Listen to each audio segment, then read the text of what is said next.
right, welcome back, guys, to another episode of the Long Island Diamond.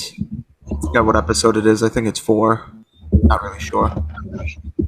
We got Vinny and Andrew. We got Andrew back. Welcome Yeah, back. I guess I might be the entertaining one. I don't know how good the reviews were of last time. I listened, and I got a couple shots at me, but no, it was a good show. Very proud of it, but it's good to be back on. It wasn't the same without you.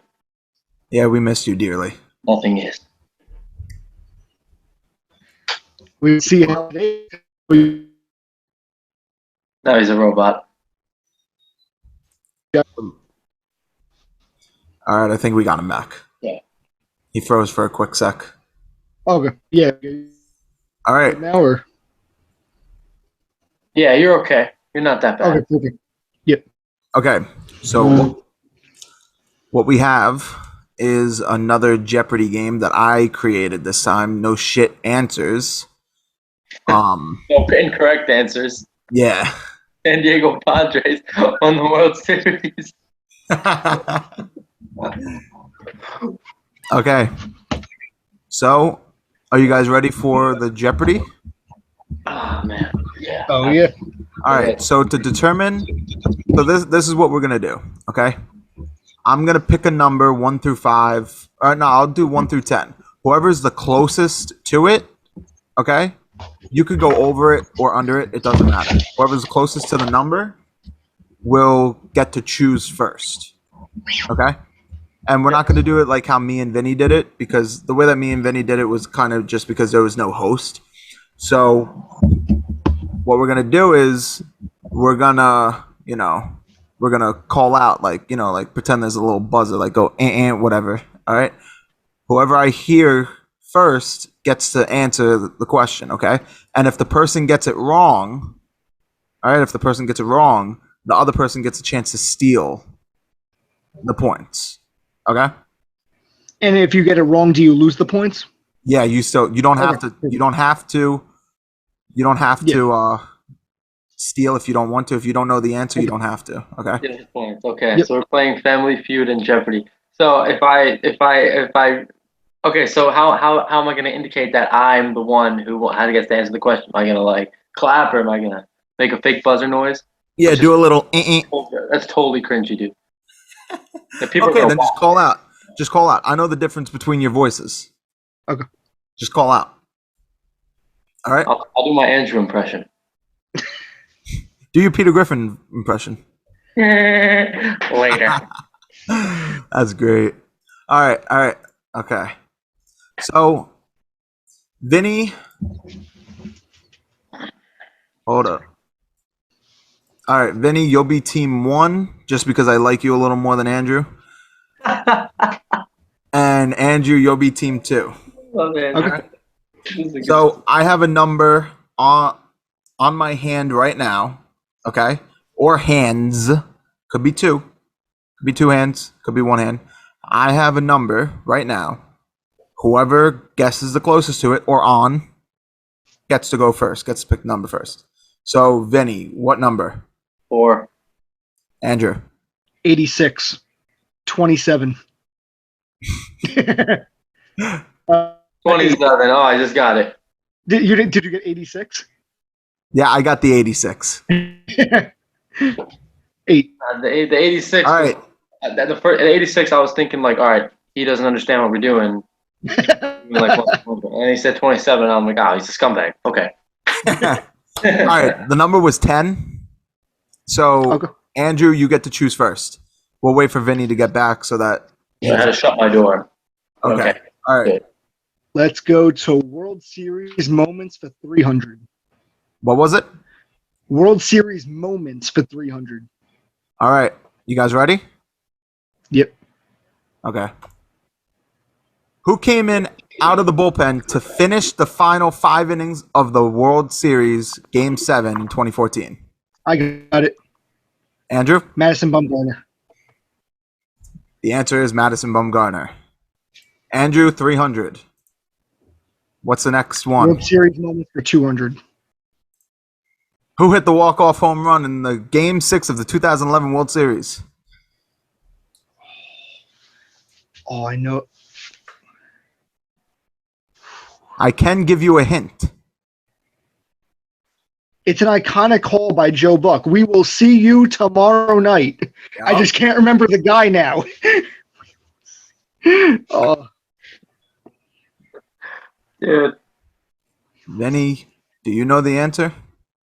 Nah, I really don't. I really don't know. I don't even know. I guess, dude. I know for a fact I know it. I'm just blanking. I know the exact call. I know the moment.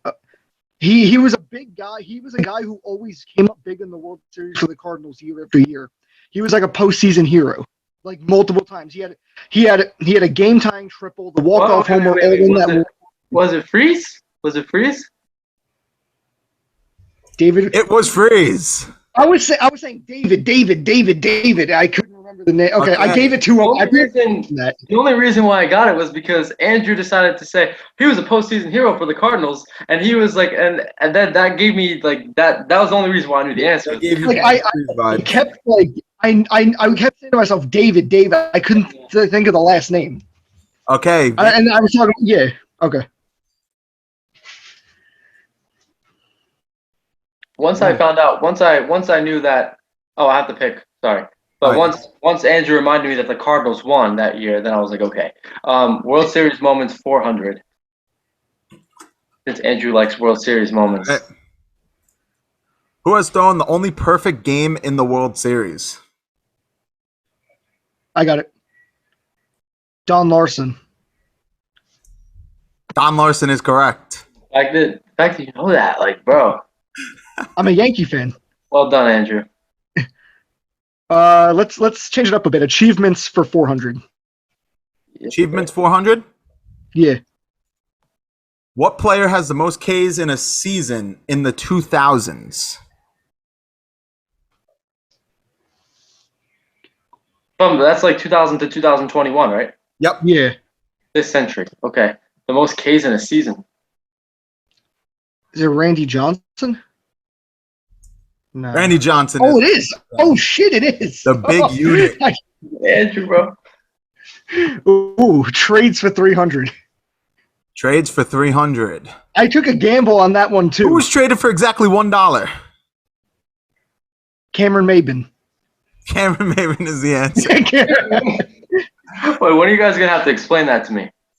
So the Mets traded Cameron Maybin from the Cubs, and in exchange, the Mets gave them $1 in like what, international bonus signing, something like that. They gave him $1. They gave the Cubs literally $1. Why? Because this was very recent. This is not even 2 years ago. I know. They got him in like this during the year in 2021. Oh, you didn't know about this? I didn't know it was for $1. No. Yeah, it was for $1. Dude, that's nuts. Dude, I was gonna guess Babe Ruth. No, he's traded for 150 grand. That yeah, of course you know the exact amount. World Series for 300. Just a play. World Series for 300. 2002 World Series winner. Angels. It is the Angels. That goes to him because on my end we said it at the exact same time, but the delay probably came up him first. All right. Well, I guess maybe it is a delay, but I did hear Angels. No. But okay, guys, from now on, if you heard it first, if you heard it first, then he said it first for sure. Yeah. All right. Listen, guys, don't shout the answer out first. Just yeah. I got it. Okay. Okay. Yeah. All right. Next one. Awards for 500. What 3 teams have never had an MVP on their team? Oh. Actually, I honestly don't remember this answer.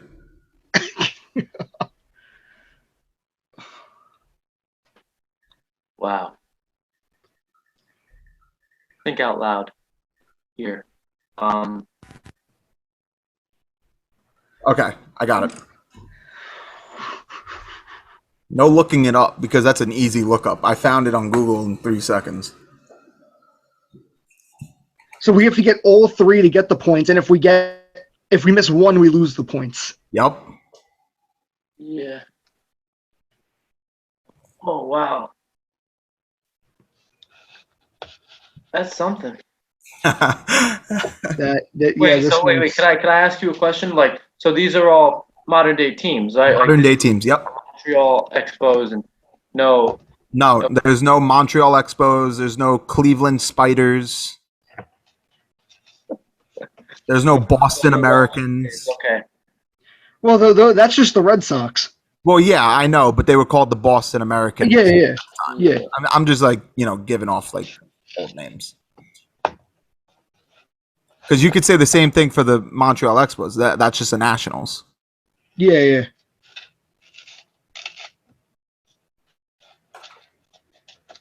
Oh, dude, Okay. that's a really good question, dude. And that's why it's worth 500.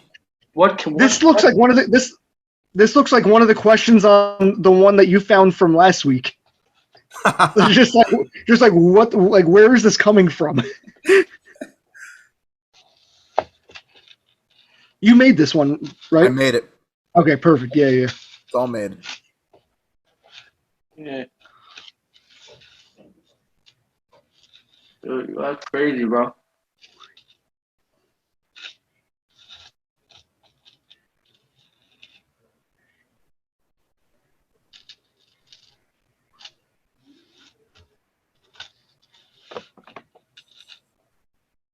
Guys, I think we should have a time limit on here. Listen, listen. I'm trying. Yeah, to, like, in real Jeopardy, if no one beeps in like 10 seconds, they just move on.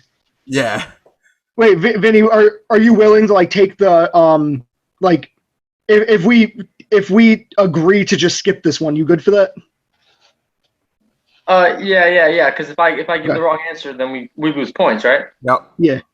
How about this? We both just give a guess, but it doesn't count. We both give guesses. Yeah, give a guess and it won't count, okay? But you guys have to admit defeat on this question. Yeah. All right, Scarpass, you want to go first or what? Yeah, I'll go first. I'll go Mets, Rays, and Padres. All right. I was actually going to say Mets and Rays. So now you're going to make me look stupid and make people think that I'm just copying your answer. So thanks. But Mets, Rays, and there's one last team, but I don't know if they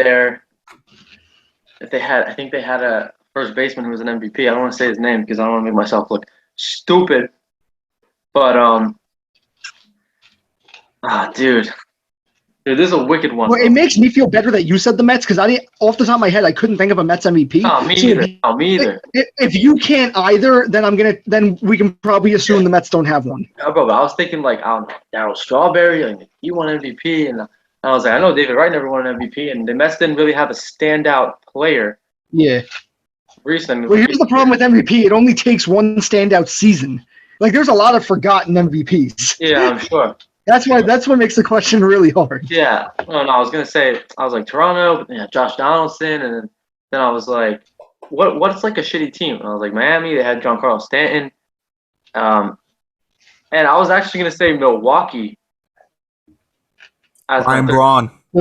Yeah, they had Ryan Braun. I thought Prince Fielder won an MVP. I don't think he won it as a Brewer, though. Oh my god, dude. Just say a team. It doesn't Rangers, matter. It doesn't count. The Rangers. Okay. All right, you guys ready? Yeah. I will say this. Adrian You guys did get the Mets and Rays correct. Yeah. But you are missing that third team. That third team is the Diamondbacks. Yeah. Okay. All right. It's still my turn, I think. Yes. What was that? Was that? That was award 500. Okay. Who won an MVP as a Ranger? Was it Adrian Beltre? It was either him or I thought maybe Josh Hamilton. Oh yeah, Hamilton. Yeah, probably Josh Hamilton. Let's go achievements for 100. This player has the most hits as a rookie. I got it. Ichiro Suzuki is correct. Dude, Andrew's like a walking encyclopedia. The man is just unstoppable. Awards for 200. Yeah, dude. This player has won 4 straight Cy Youngs, all as Randy Johnson. I got it. Randy Johnson. Vinny is correct. That is the big unit. I'm sorry, but All right, if you Vinny. say a name, then Okay. Achievements 200. This player has the most home Pete runs as a Alonso. rookie. I got it. Okay. Pete Alonso. Pete Alonso is correct. Previously. Okay, just remember. I'll give you both of them. Just remember to say the "I got it" next time. I'm sorry, Andrew. All right. I'll give you 2 freebies. Okay, I apologize.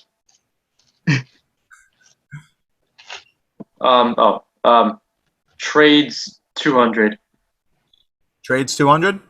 Yeah, What team did Pedro Martinez get traded to from the Dodgers? I got it. Okay. He doesn't have it. Wait, I thought he said I got it. Yeah, he said he had it. But The Phillies. What? The Phillies. No. Not the Is it Phillies. the Red Sox? It's not the Red Sox either. It is the Expos. Right, yeah. Okay. Well, you guys both lost, so this is what I'm going to do. I'm going to re-pick a number to see who chooses. Oh, it was whoever had the control of the board. We're doing that? Okay. All right, we'll do that. Okay, so Vinny, go. Right? Oh yeah. World Series 200. 2005 World Series winner. I got it. That's Andrew. White Sox. The forgotten World Series winner today. I only remember that because somebody asked me that like 3-4 years ago, and I'm like, I have no idea. And since then, I've remembered it. Yep. World Series moments for 500. I've been good at this one, so I'm going to take a gamble. All right. What team has the most losses in the World Series in both leagues? What? Wait, so like just the most World Series losses?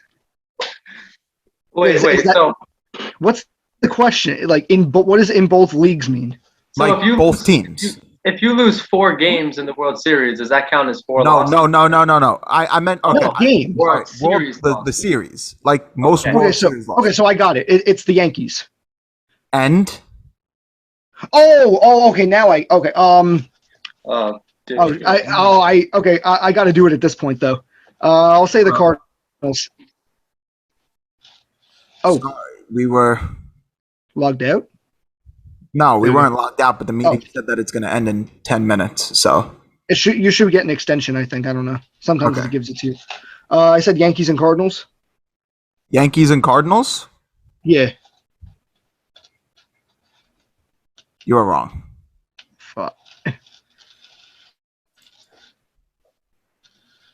Vinny, care to Do I steal? have to guess? You don't have to. No. What is this? Is this 100? No. No, this World is Series 500. 500. Oh Lord. So no, I don't know the answer. No. Okay. Yankees and I Dodgers. should have got. Yep. Okay. I should have it. Awards for 300. Awards 300. Yeah. Only player to win MVP in the rookie season. I got it. All Is right. it Ichiro? It is Ichiro. Oh, dude. The 2 Ichiro questions you assume Vinny's going to get, and he flops on it. Trades for 100. All right. What Yankee was sent over to the Cubs for Gleyber Torres? I got it. Chapman. It is Aroldis Chapman. World Series moments for 100. World Series moments for 100. Who misplayed the 1986 ball in the World Series? Bill Buckner. It is Bill Buckner. I knew Vinny knew that one too. Right, so like, do we have to wait? I have a question about your last question with Chapman. Yeah, with Chapman? Yeah. Got it. I'm confused about the answer. Why? Can you go back to the question? Was it this one? Yeah. What Yankee was sent over to the To Cubs the Cubs. Yeah. in the Gleyber Torres trade? Yeah. It was Gleyber Torres getting sent to the Yankees for what player to get sent to the Cubs. And Aroldis Chapman got sent to the Cubs. When was this? This was 2016. Chapman signed a a contract with the Yankees in what 2014 or 2015? Yeah, his contract with the Yankees was up. The Yankees traded him. He won the World Series with the Cubs, and he signed right back with the Yankees. Oh, okay. That I understand then. Yep. Yeah. Shit, wow. Yeah, that's trippy. All right. Achievements for 500. Which player has the most stolen bases at second base? Once again, another question that I completely forgot.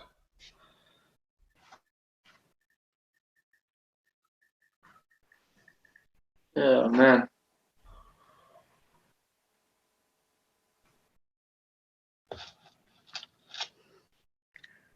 Oh, man. Second base.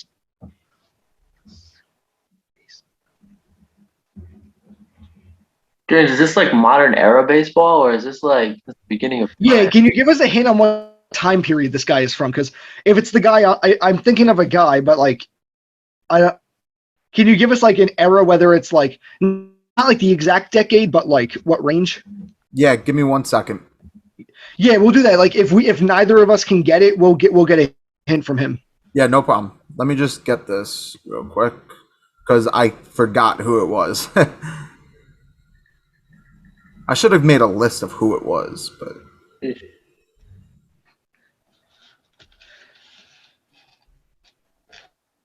okay. So the range is 1960 to 1985. That was this guy's career. That's not his career, but it's in between his career. His career is in that. Okay. His career So didn't start. Listen, his career didn't start before that, and it didn't finish after that. Okay, so the best second baseman of the 70s is what we're trying to get. Dude. Right. Now Ryan Sandberg was later on. Yeah, I don't know. He was the 90s, I think. I have no 80s. clue at all whatsoever.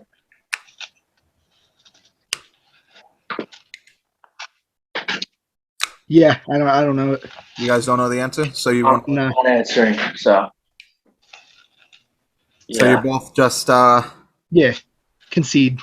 okay. You both are conceding. You guys want to give a friendly guess? No, because I don't No. need. I don't have a single name that even comes to Neither mind. do I. Okay. So, it's just not. No Morgan. Yeah, but I wouldn't have remembered that. I wouldn't have remembered that off the top of my head. I wouldn't have said that in a million years. Yeah, neither would have I. All right. Awards for 400. Awards 400. 2000's MVP.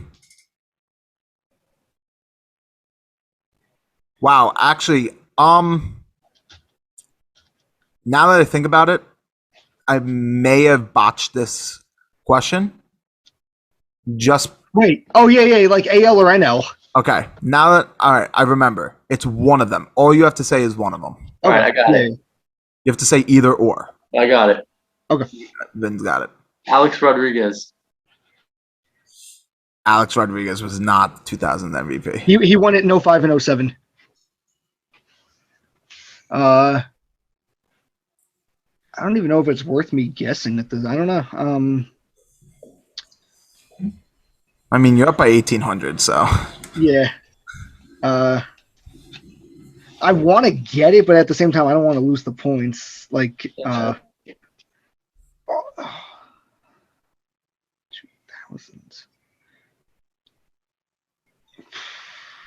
No, I don't know. All right. Jeff Kent or Jason Giambi? Was he a no? He was no. He was an athletic at that time, right? Yeah. Yep. Okay. Yeah, I wouldn't have got that. Trades for 400. Why was the Alex Rodriguez trade to the Red Sox denied? I got it. Because the Players Association, they didn't want A-Rod to accept less money because if the best player in the league is getting less, then that'll devalue all the middle tier players who are and then they'll get less.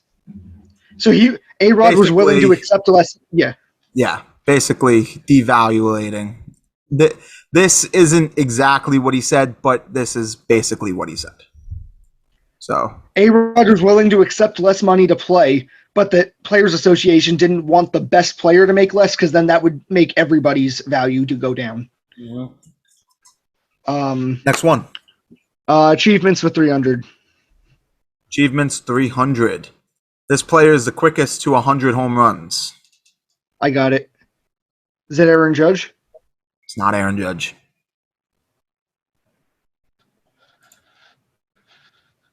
Vin, are we answering? Oh, dude. These are good questions, man. You gotta give me like a time frame or something. Oh, fuck! I think I know who it is now. The quickest to 100 home runs. Yeah, you can give him a hint. I'll give him a. So I'll spare him some. Jesus, dude. Tell you what, the dude's career did not start before the 2010s. And he still plays. It did not start before the 2010s, Did not start before 2010s. and he still plays. And he still plays.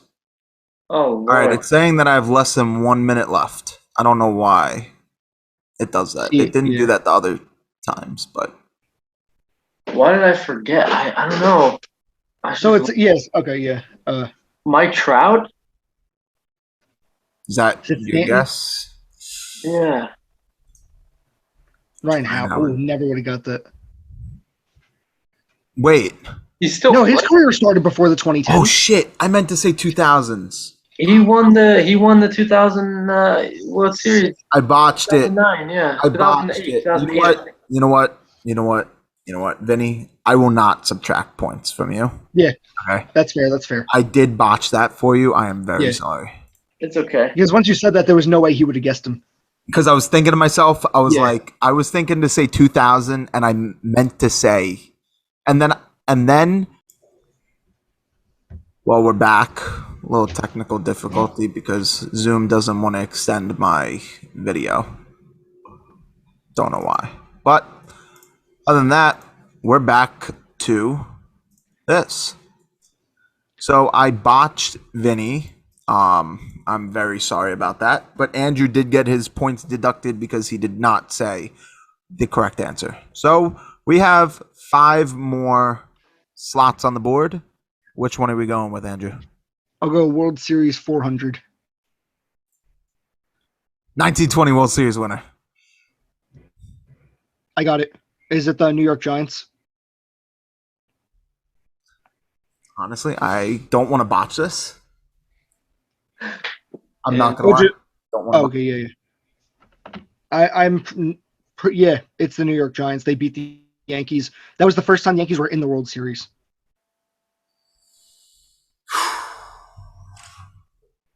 So which one do you think I'm gonna click? The plus. Because I'm pretty Nope. sure I knew it. No? Nope. Wasn't that really? It wasn't the New York Giants. Was not the New York Giants. Well, you can't guess anymore now, so Yeah. it's all up to you. No, Vin. I was very confident about that answer. All right, so let's go with the Yankees. He just said the Yankees. Oh, wait. No, that's right. He said the Giants. Well, you're in the negatives now. Do you think I wouldn't know a Yankees World Series year? Yeah, The Indians. got all of them on his damn wall. Seriously? Indians. He's got Now all the that- Cleveland Guardians. That one was before I was born. That one was before I was born. That one was before my grandfather was born. That one was before my great grandfather. Vinny's was looking born. it up. Not Vinny. I am looking it up. Look it up. What? I can look it up now. The question's over. No, I know. I'm saying look it up. Oh, yeah. Yeah, apparently it was. Cleveland over the Brooklyn Robins. Are those the No, those aren't the Dodgers. No, I don't think so. Let's go World Series 500. World Series 500. Team with the 5th most World Series wins.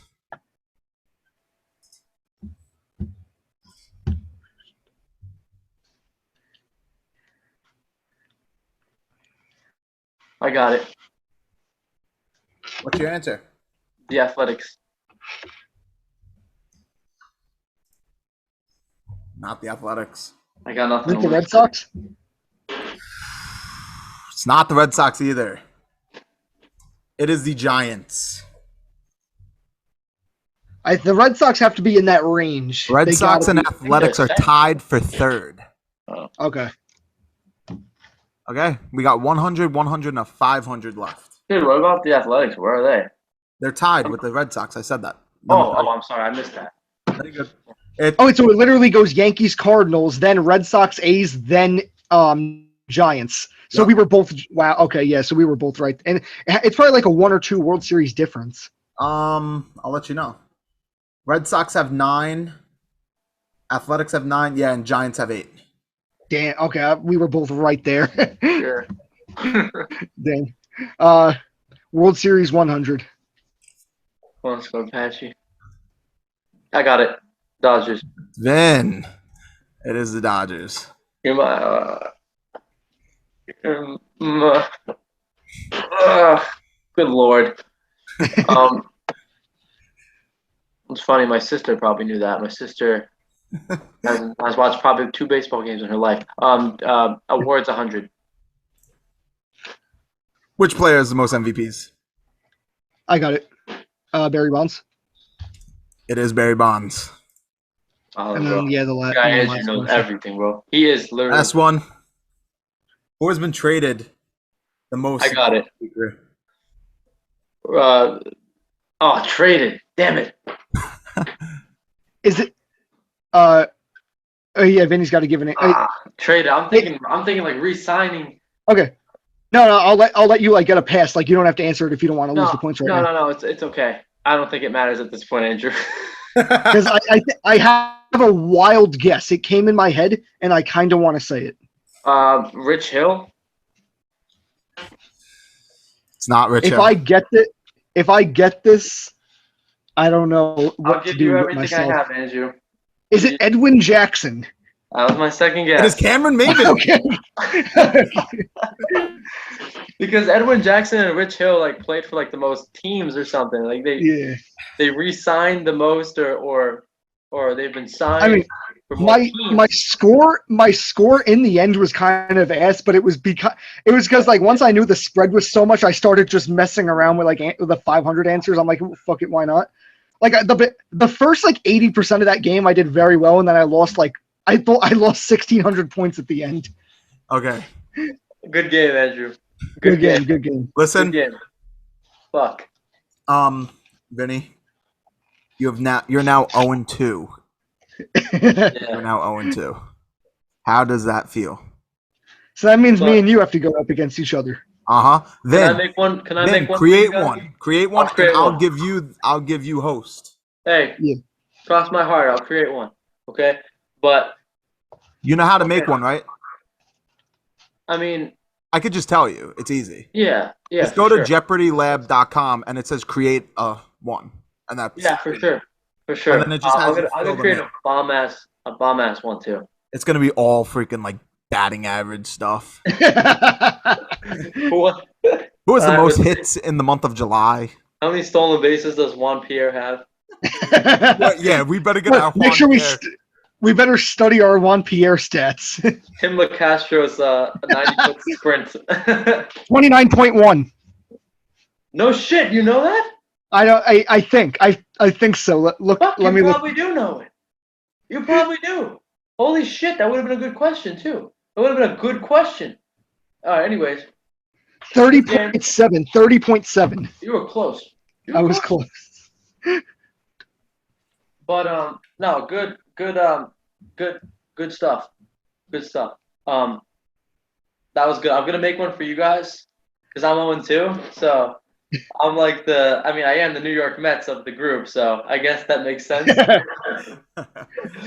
You know. Well, in that case, then Andrew still has to win 26 more, and I have to win 8 more. Oh shit! That's And you good. still have to win 2.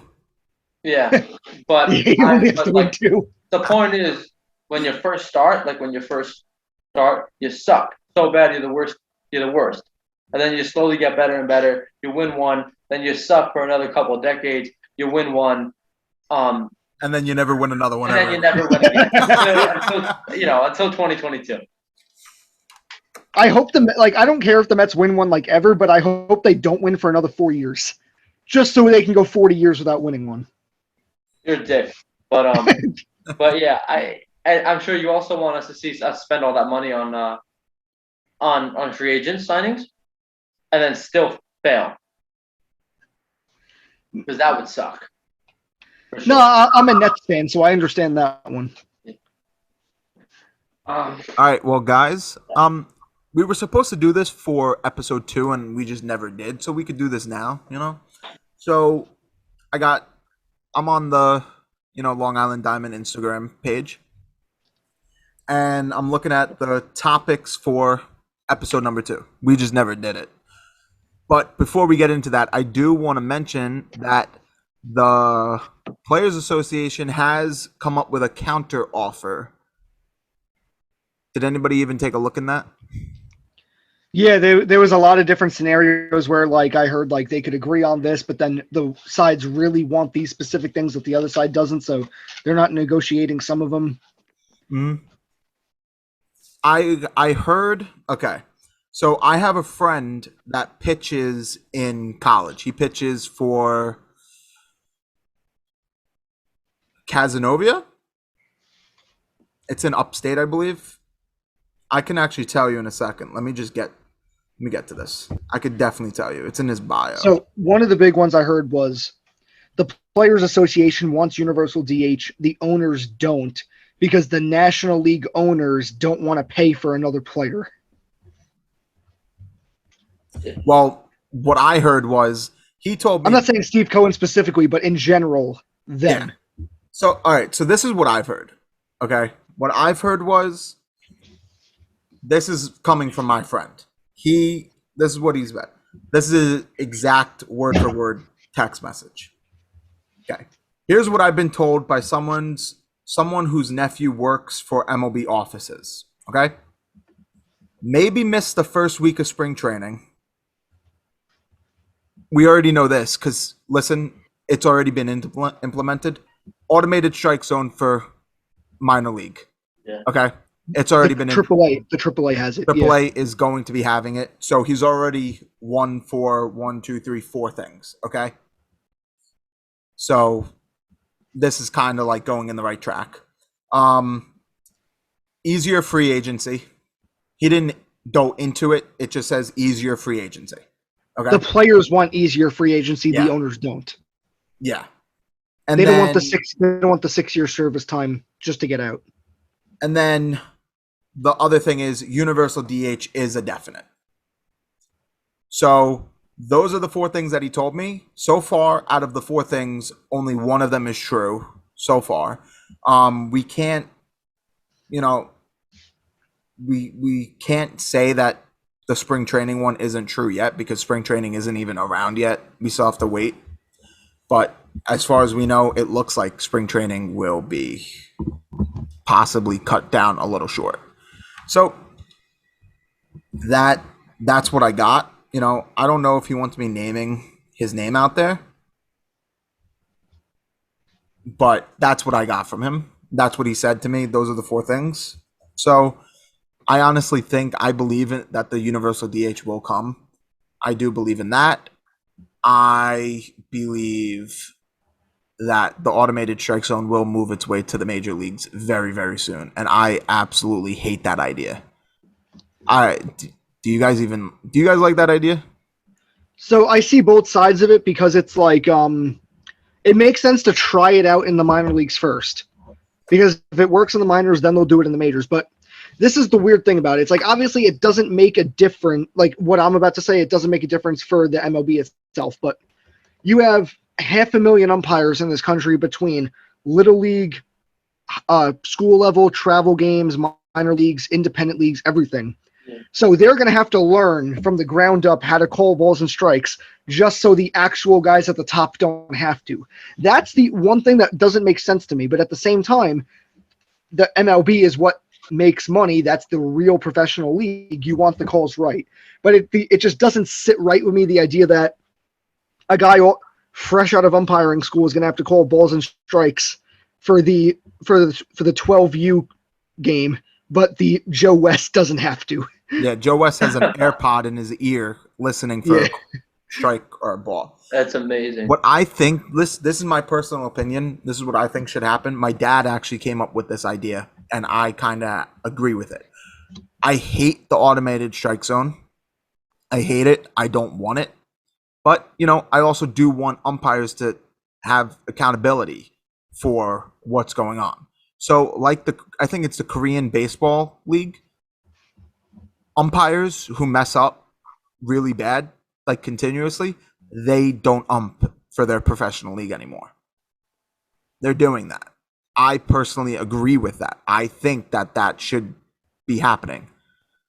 And that sounds like a really brilliant idea. And then the second part to that is the way that you test it is you find out what the league average strike calls are. Okay.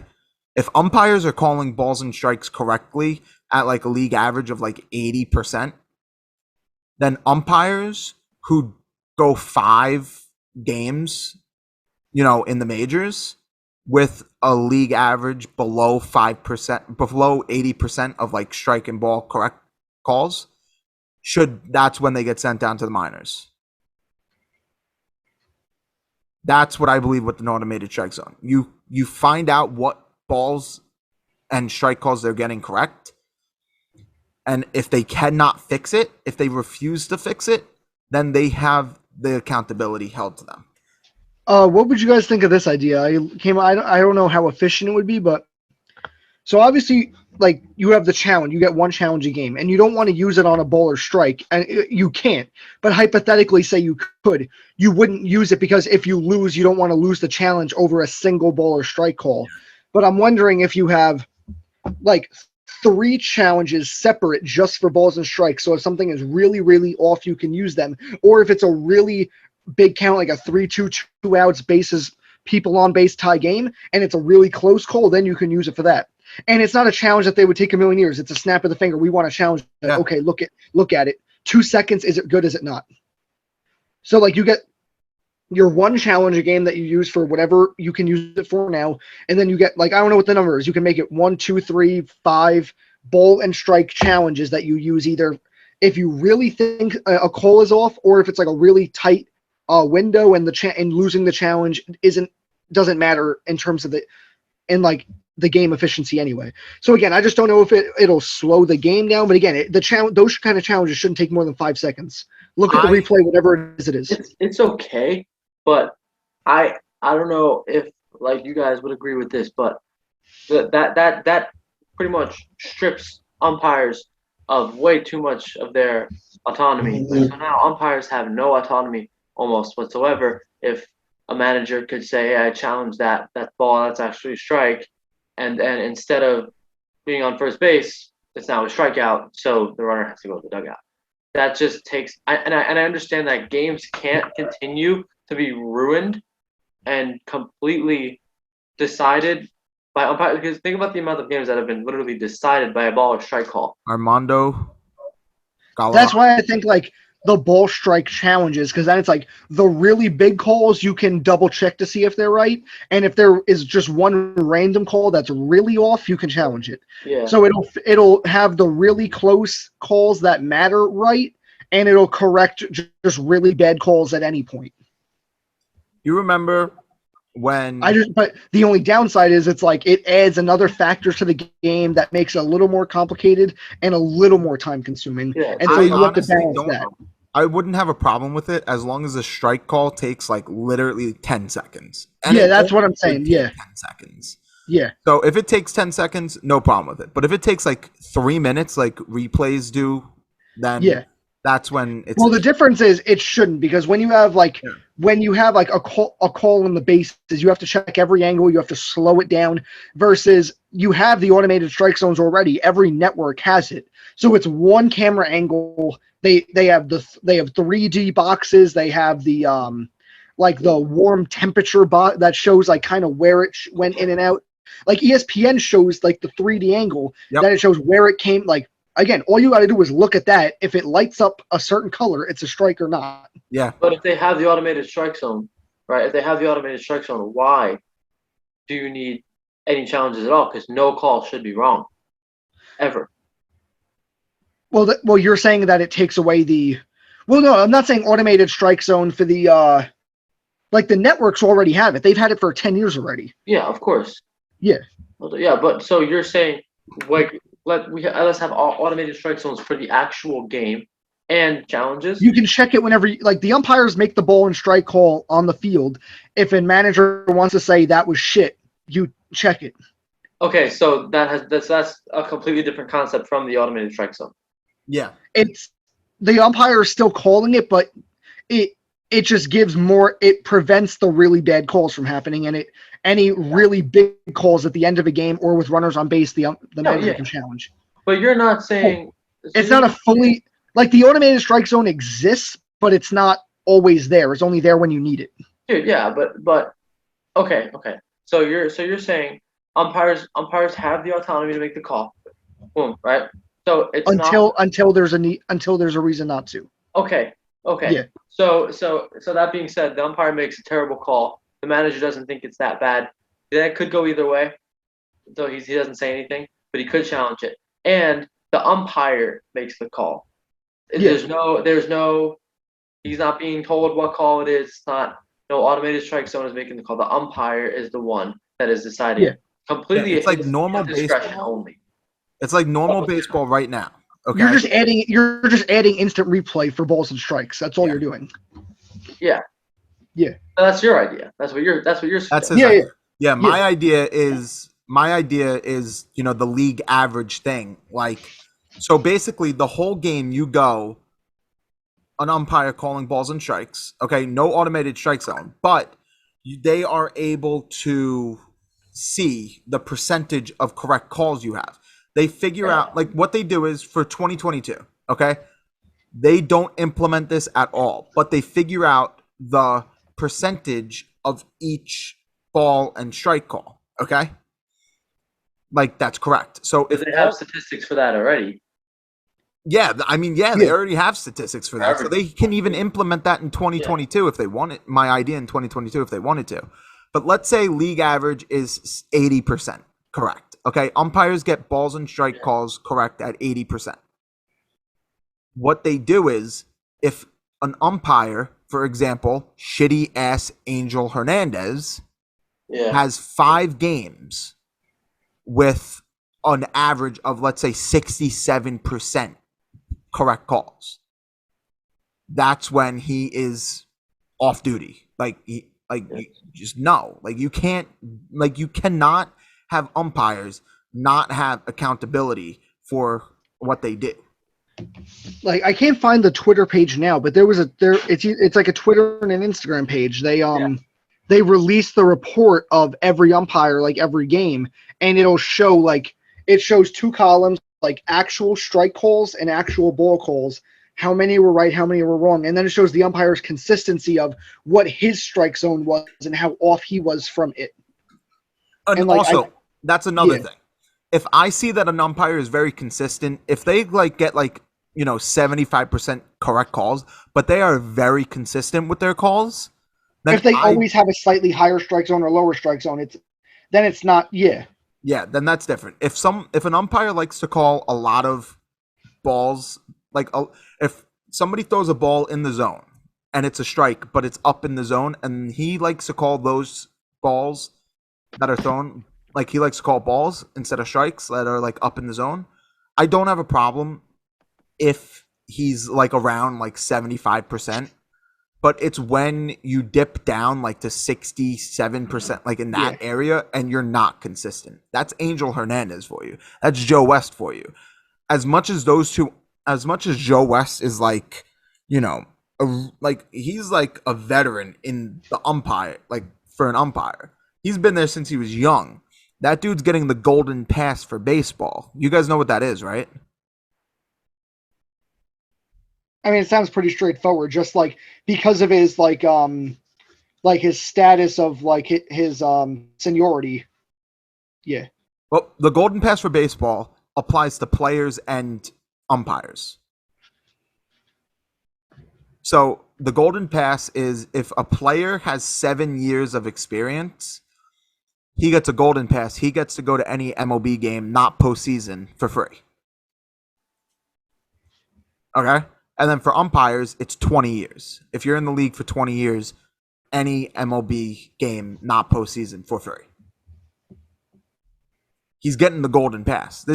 Joe West is a veteran, but like his last set of years that is coming upon him, it has just been atrocious. But I know. wait, did he retire? I feel like he retired. Okay, yeah. So like I don't even know why I'm talking about Joe West right now. Like, I mean, he already has. I'm gonna sit here and shit on Angel Hernandez. No, but Joe West is a good example because he was god awful every time I saw him. No, Towards the end of his career, he was. Towards the end of his career, it's when he started needing cataracts for his freaking eyes. Like that's when he got freaking bad. Oh my goodness, dude! But these guys, this is their livelihood, you know. So this is their livelihood, and think of the sport itself. It can't be dictated by bad calls. You're saying 75%. So let's say you face 23 batters in a game, right? You pitch 6 innings, that's 18 batters, and then you 5 base runners, right? 23 batters, is that right? Yeah. 23 batters.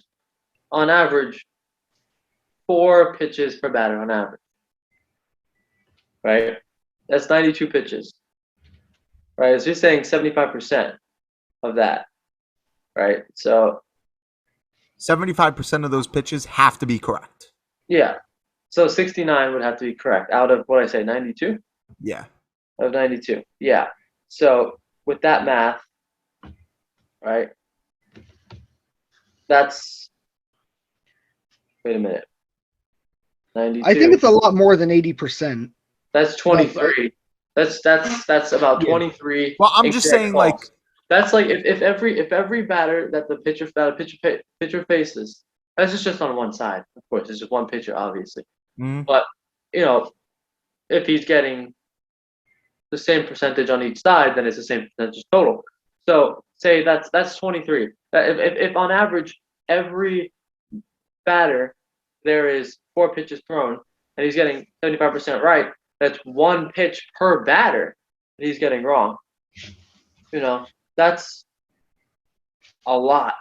well, yeah. And, yeah. So either way you look at it, okay. So, I found it. The average overall accuracy for an MLB umpire is 94%. The average overall consistency is 96%.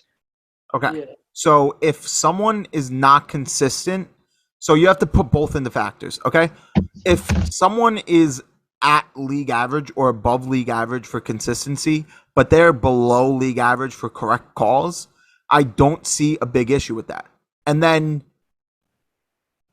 I mean, most umpires who are above league average for correct calls are very consistent. Okay. So that I'm not even going to bring into like a factor. But if you don't make the correct calls, but you are very consistent, I don't see a huge issue with that. But it's when you're not consistent, you make terrible calls. Angel Hernandez, Joe West. I mean, I'm sure the list can go on for these umpires. They're both terrible. I mean, Andrew knows about this when I say this, but I know exactly Andrew's, like what was going through Andrew's head because I was thinking the same thing.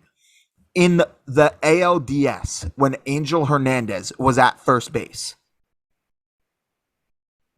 Yankees, Red Sox, 2018. Was there a specific call that I'm not remembering? Multiple calls. He had 4 overturned calls. Okay, yeah. I was sitting there with, like, I was holding my head like this every single time. And then, of course, I mean, listen, it doesn't help that the last, like, this call wasn't overturned. It was I remember this was the one I remember. It was the last play of the game. Gleyber Torres was out by like half a step. Yes. And that one he got right. That one was the only one he got right. Out of the 5, he got 5 instant replays. Okay, 4 of them he got wrong. 1 of them he got right. that can't happen. That's I know. 90% wrong, right? Or 80% wrong, whatever it is. Yeah, 80% wrong. That's 80% wrong. And the only reason the Yankees challenged that one was because it was the last play of the game anyway. Yeah. So Yeah. like, yeah. Dude, Jesus. But like, still, are you really gonna like when it's that close, even with Angel Hernandez? Like, I understand like it was that close, but like it also doesn't help that Angel Hernandez literally got 4 for 4 wrong. Yeah. Like you may calls would have had a every better sport. chance of like believing that he was out if it wasn't Angel Hernandez at first base. Yeah, yeah. There's always going to be bad calls in every sport, but to me, a strike zone is a strike zone. If it is written down, etched in stone, of what a strike zone is, then that should be the strike zone, regardless of anything. That's the strike zone. And if you make 2 or 3 calls behind the plate that are wrong, the game is not being executed, and the rules and the traditions of the game are not being executed. Okay.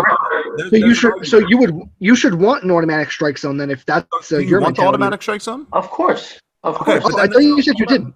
But hold on, then No. there's an argument to that. There is an argument to that. You just said that in baseball tradition, there is no strike zone. Umpires don't wear gear. You don't wear batting gloves. You don't wear elbow guards or shin protectors. You don't wear a helmet. Okay, but would you say it is tradition to get calls wrong behind the plate? Yeah, absolutely. Because it's tradition in human history. I know. Listen, it's tradition in human history to not be perfect. Not everything's going to be perfect. Of course, I know. Absolutely, I agree. But it doesn't mean you can't. And for my idea, where like you don't have a strike zone, but you figure out who is the most accurate and who makes the most correct calls, that is tradition in human history to make the people exit out of the game or out of anything when they're not being the closest thing to average. But what do we? There's always a way to make the game better. Always. So I'm saying now with the technology that we have now, there's always a way to make the game better. And if we want to make the game better to where we are as close to 100% correct calls every single game, every single night, every single day, then I am all for it. Me personally, as a fan, as somebody who has gotten very rowdy with umpires watching any game ever, whether it was my team or the other team, or my team might not have even been playing, no matter what I was watching, I always could not stand to see games put in the hands of umpires. There was a game against the Braves that the Mets played. I think Seth Lugo was pitching, and he gets a comebacker, a tough play. As he makes the throw, he lays out, throws the ball away. Guy gets the second.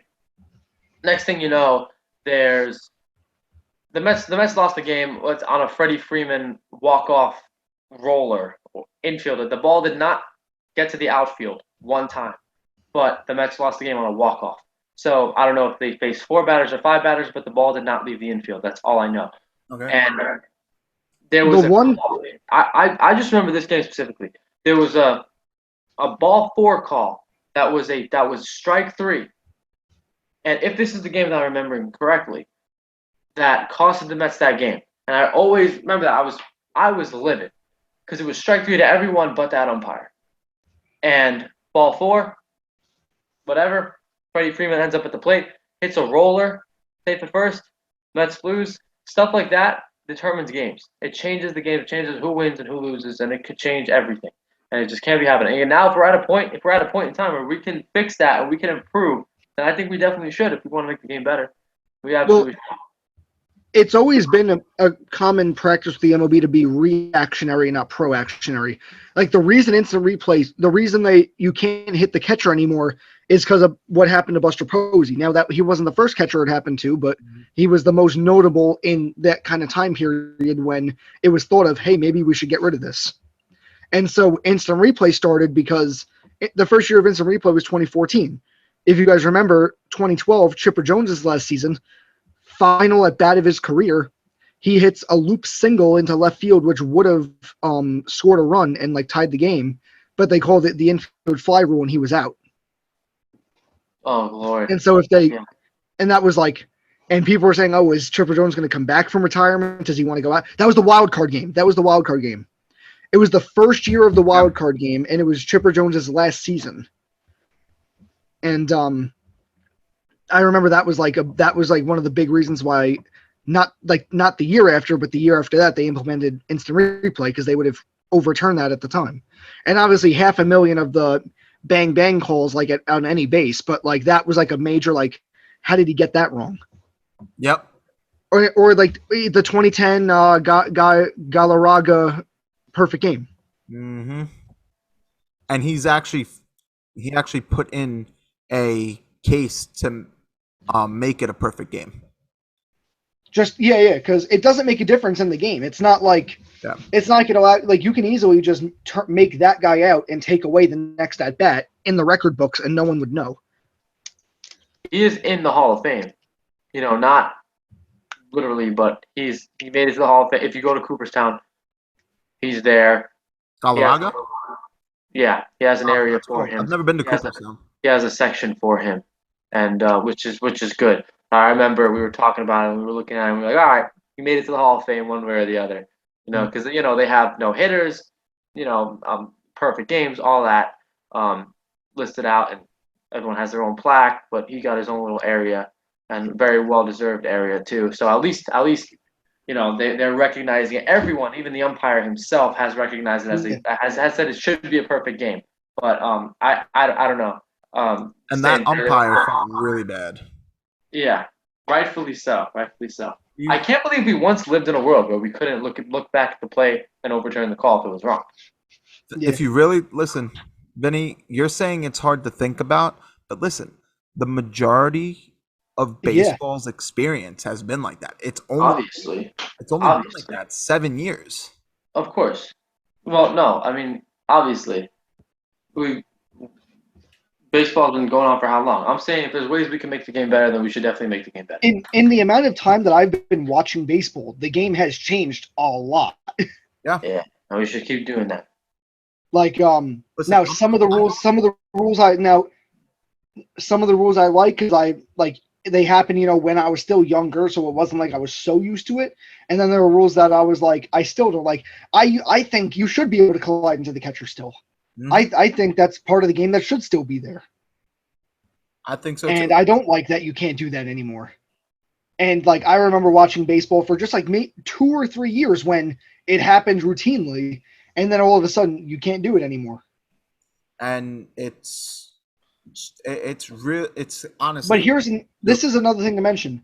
Whenever there's a new rule change, it's the worst thing on the planet for like 2 or 3 years, and then it becomes normal. Well, except for one rule.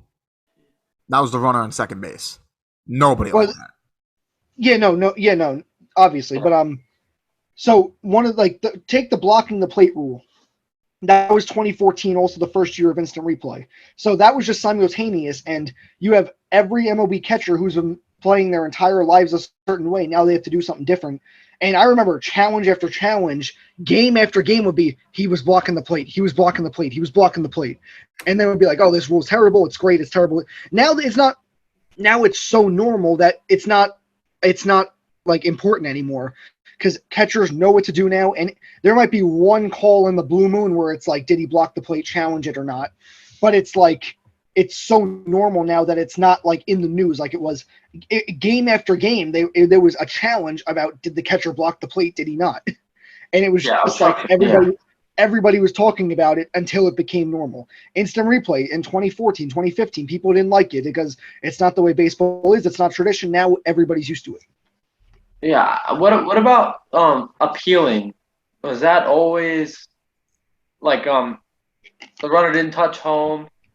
The next play starts. The other team gets a run. You have to call a timeout, step off the damn mound, throw the ball to your catcher, and the catcher has to step on home in order to do that. You can't just. That's what you have. No, that's always been a thing. Like, yeah, that's always been a thing. Yeah.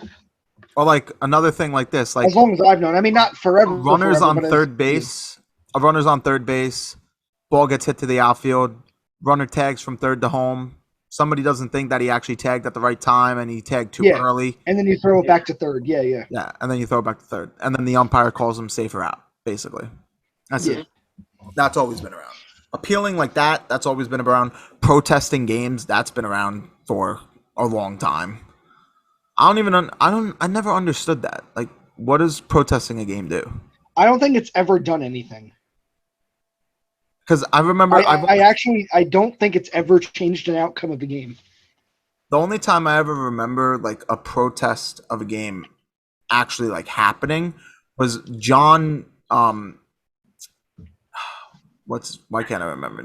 John Farrell, the old Red Sox manager before Alex Cora. He protested a game in 2016 and I didn't know what the fuck he was doing. He wrote a fucking P in the umpire wrote a P in the air for protest. I was like, what the hell are you doing? What's that about? So what exactly? I have no idea, but apparently, like an umpire can protest a game, whatever it does. He could protest a game, and then if he's protesting a game, the umpire, you know, how umpires have like their signs out, safe, foul, whatever it is. Well, the umpire, if a coach is protesting a game, the umpire will do this in the air. He'll go like this and write a P for protest. He has to do that. Why would a manager protest a game? I didn't know it happens mid game. Like I remember Joe Girardi. Guys, I don't mean to interrupt real quick, but I do have to stop recording and re-record again because of the time limit. Less than 1 minute, yeah. Yeah. Same for me. Okay, so we're back. Andrew, as you were saying.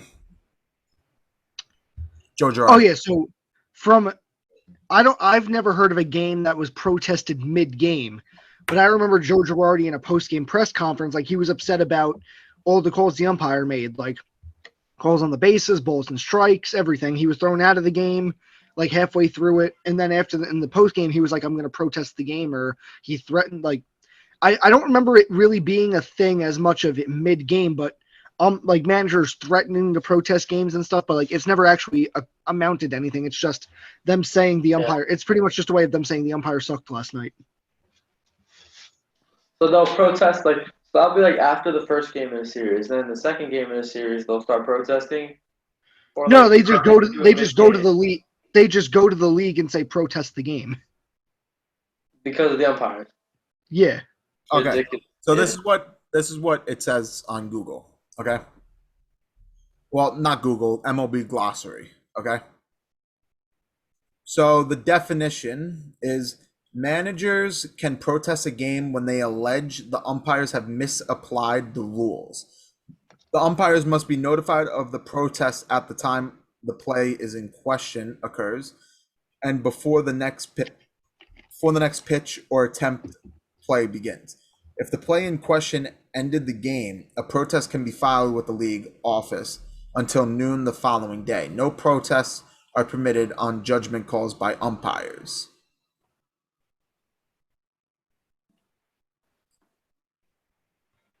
So it's up to the manager's discretion to say the umpire messed up the call, but so its real purpose isn't about whether they miss a call that's like ball or strike or out or safe, but like whether it's like a more critique kind of call saying, is this what happened or is this what happened?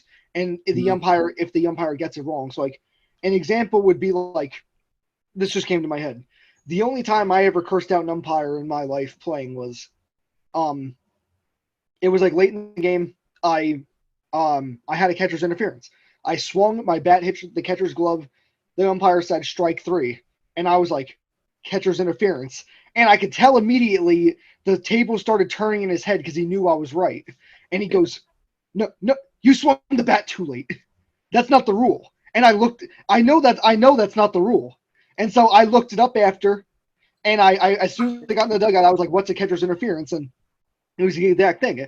If while you're swinging, the bat hits the catcher's glove, it's a catcher's interference. Mm-hmm. And it usually happens because you swing late. It usually happens that way because the catcher reaches out for it, and you're still trying to get the bat head out there. And so after the game, I said, learn the fucking rules. And the King he Patchy. wasn't happy, obviously. The guy who ran the league wasn't happy, but I mean, I knew the rules. He misapplied the rules. And that would be an example of if that happened in the majors or whatever, I would say I'm Yeah. protesting the game. Well, I Yeah. could give another example. Another example is actually it happened this postseason. So basically, remember, ball got hit center field. Red Sox were up. I forgot exactly the score, but they were up by 1 run. Runner was on first base. Kiki Yeah. Hernandez goes to, or Hunter Renfroe, I forgot who it was. They go to It was play the ball. Renfro. Yeah. Ball bounces off the wall, then bounces off of Renfroe and out of play. Yeah. That was that was correct. The umpire did get the play correct because he did not purposely hit it out of bounds. But what he did was he hit it out of bounds unintentionally, and that counts as a ground rule double. That's in the rule book. The rule book states that a ground rule double is when the ball gets hit out of play unintentionally.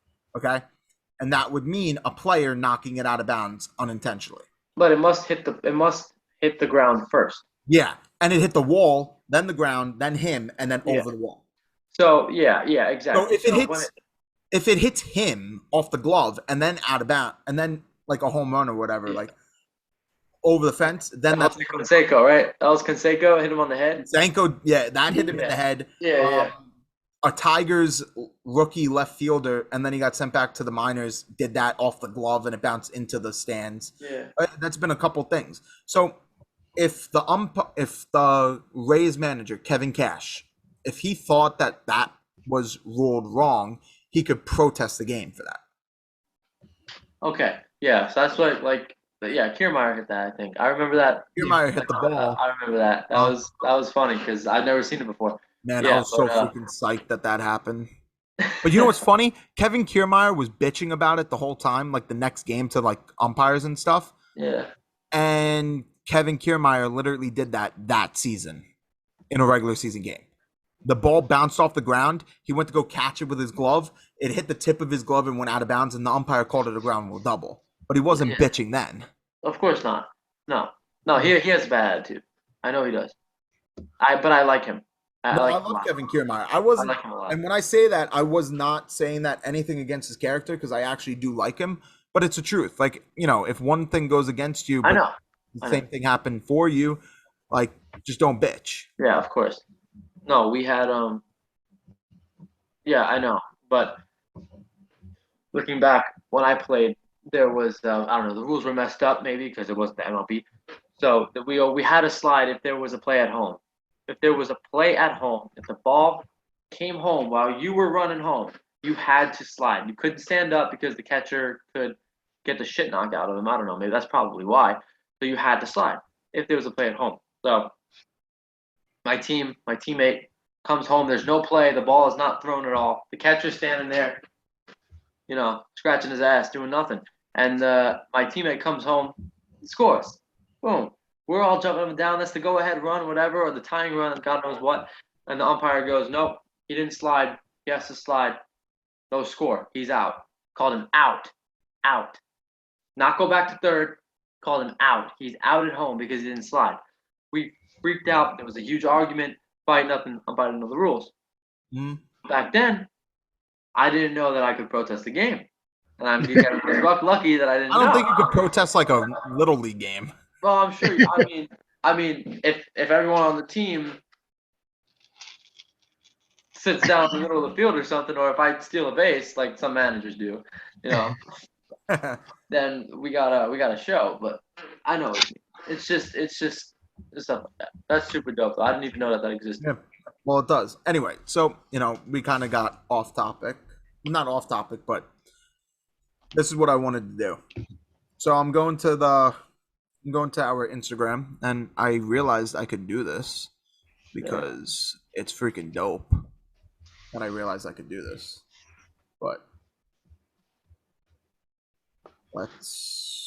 come on, hurry up. Did you know that you could do this for Zoom? Yeah, I knew you could do it on your phone, but I didn't know you could be on your laptop and your phone at the same time. That's pretty dope. Yeah, I thought it was pretty freaking awesome. I'm just gonna make that the full background. All right. So I just wanted to go through like our like highlights, like what I did. First, I'll just go through some of the topics that we got if it will load. I got some shit Wi-Fi. Not gonna lie. Okay. Okay. Still taking forever to load. All right, we'll go through this. Okay, so average answer was slightly below half for this. Me and Vin already talked about it a little. He doesn't think Carlos Beltran really pops out as Met. So he doesn't Yeah, think that. we were talking about that in the first episode, I think, Yeah, or that the too. second. Yeah, So he doesn't think that Carlos Beltran's number should be retired. I think it should be. Andrew. I think it could go either way. I mean, I get Vinny's point of when you think of the guys who are career have their numbers retired by the Mets. As soon as you think of that player, you think of their time as the Mets, Keith Hernandez and everybody else. When you think of Carlos Beltran, you don't think of he was so great as a Met. You think he was a great player. No, you actually think of Bang Bang starting. What? You Oh, actually, you actually start hearing bang bangs in your head. No, I think he was great. I think he was a great player. he's But great. but if I'm gonna see my team retire a number, I love it. He was like I said, he was my favorite player. He was my favorite player when he played on us. I had a shirt. I loved Beltran, but I personally don't think that he stands out enough when it comes to the list of guys that stood out as Met. He stands out for sure. He was exceptional, but he was extraordinary as a Met. I would never deny that, but it doesn't stand out enough. He Mm-hmm. had a Well, few years with the yeah. Mets. They were all pretty great, but how many other guys had a few years with the Mets that were all pretty great? He didn't stand out. He wasn't like the heart and soul of New York like Keith Hernandez, David Wright, all these guys, Tom Seaver. That's different. So another example for me, like Masahiro Tanaka was one of my favorite players on the Yankees for the years he was there. I got his jersey the year he signed from Japan, and he was one of my favorite players for 6-7 years. I I also don't think he should have it. I do not think he should have his number retired. I also don't think he's done enough like Beltran did from what What did Beltran do? to What did Beltran do for the Mets? That Tanaka. carried them to the 2006 freaking playoffs practically. Yeah, and Yeah, so he had that. Tanaka. Okay, is I think Tanaka's Tanaka. numbers? I think Tanaka did almost as much for the Yankees as Beltran did for the Mets. Okay, is Tanaka's numbers as a Yankee as good as Beltran's numbers are as a Met? No, And probably not. But I know it's hard to like match pitchers and hitters, yeah. but just on a level, like Tanaka was the Yankees ace for 4 to 5 years. They made the playoffs a couple times in that stretch. He had a couple really good playoff games. okay, but numbers.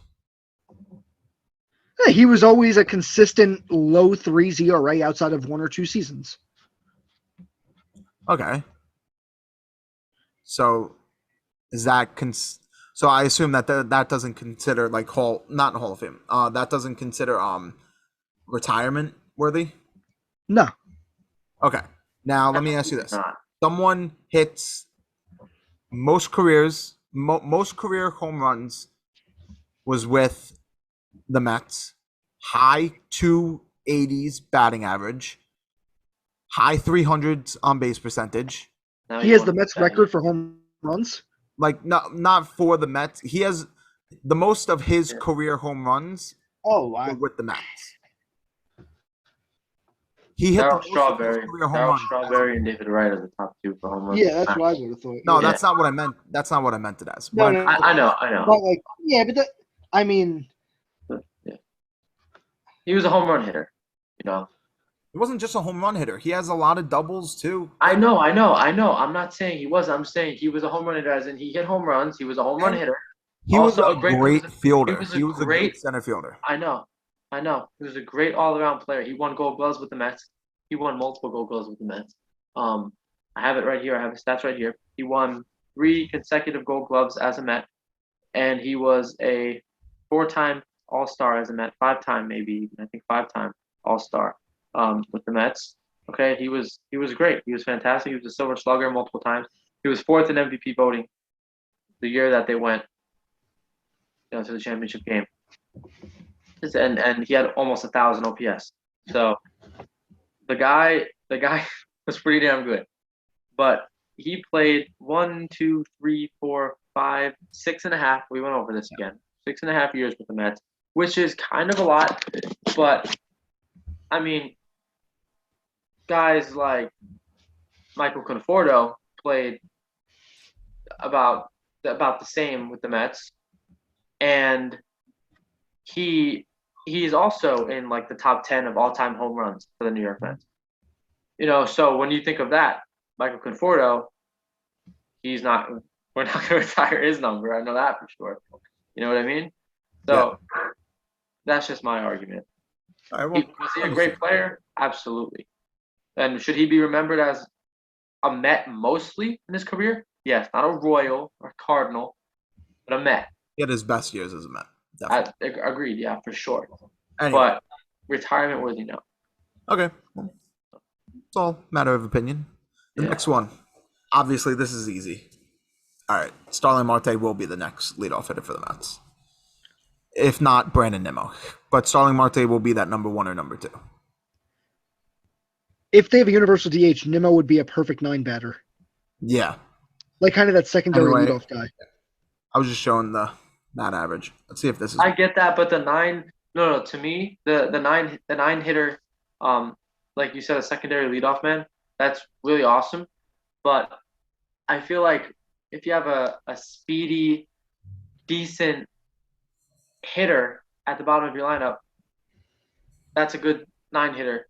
But I think Nimmo is like 1 or 2 tiers above that, to be honest. No, I can see that. Yeah. So no, I do know what you're saying. Like I definitely get that. Like I think the Mets had Eric Young Jr. do that a couple games, and like that makes sense, But I don't know. To me, Nimmo's still your leadoff man, and Marte is your number 2 to me. But either way. And so in Lindor's 3. No. I think Alonso should hit in the first inning every game. So then Lindor's 4. I don't know, man. I don't know. There's no way he's anywhere higher than 5. So lower, yeah, whatever. Higher, lower, yeah. I know. He'll be lower than 5. No. He could be a cleanup hitter for sure. I like Lindor in the 2 spot. Honestly, Lindor could be a number 2 slot, and then you have Starling Marte at like number 4 if Nimmo's going to be your leadoff batter, because Starling Marte can hit home runs. Yeah. And he's fast. He can get the doubles. He can leg them out. So that also adds for Vinny's, not a home run hitter. No, I think he should be in the top 2. He's fast. He can steal bases, and I think he should get on for the big guys behind him. Yeah. Lindor and Alonso. Whether they're 3 and 4 or. I'm pretty sure Starling Marte is bigger than Lindor.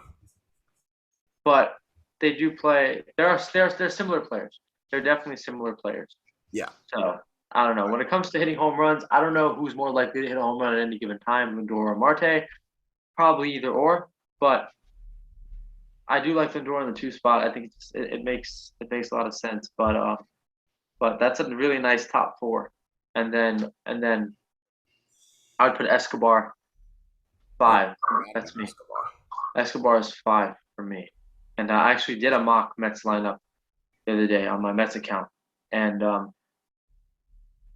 didn't have a spot for J.D. Davis.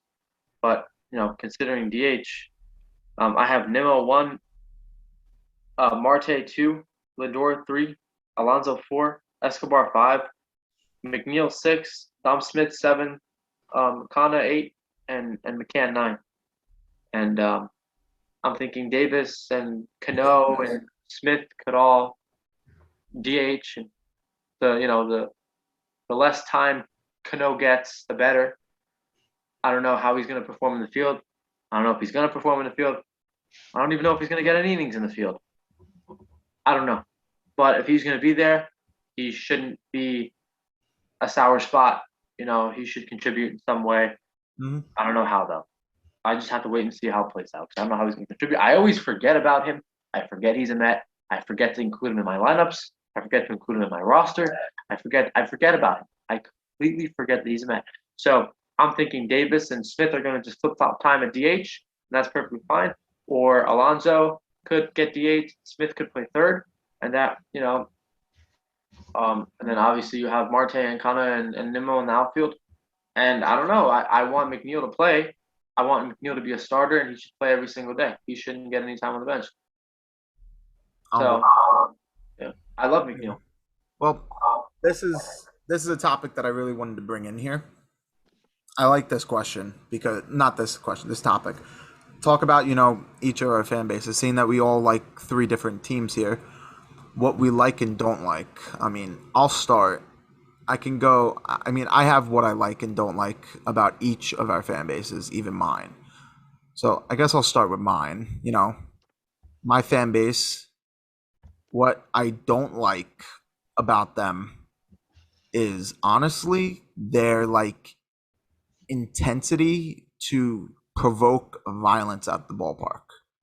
That does happen a lot.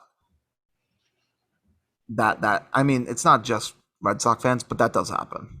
So that's something I don't like about the Red Sox. Something I don't like about the Yankee fans. The Yankee fans. I think that's all I could really say about that. No, but all seriousness, something that I really don't like about that, the Yankee fans, is the fact that they say 27 rings a lot.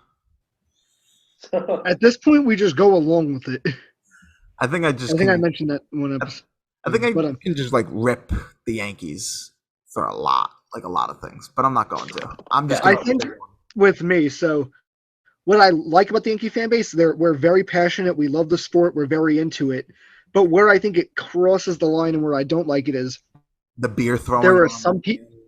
No, I mean that happens every now and then everywhere. But I mean well, I forgot what my train. Okay, yeah, where it crosses the line toward the point where I don't like it is a lot of people have a lot of arrogance to the point that they view the Yankees' success as their only success. So however the Yankees do, that's their that's how their day goes. And I'm not saying that to an extent, but it's just the idea that they think they're better than everyone else because they're Yankee fans and the Yankees are better than everyone else. And I've met, yeah. I think there's also an issue with me. A lot of Yankee fans that I know, they're so used to, they think of the Yankees, they always win and they're always in the World Series, they always make it to the playoffs. They're such a good team, which first of all is not really that true. They're always in the World Series, absolutely not. But they have a history of being the better team in their division, the best team in baseball. They have a history of being the best team historically in baseball history.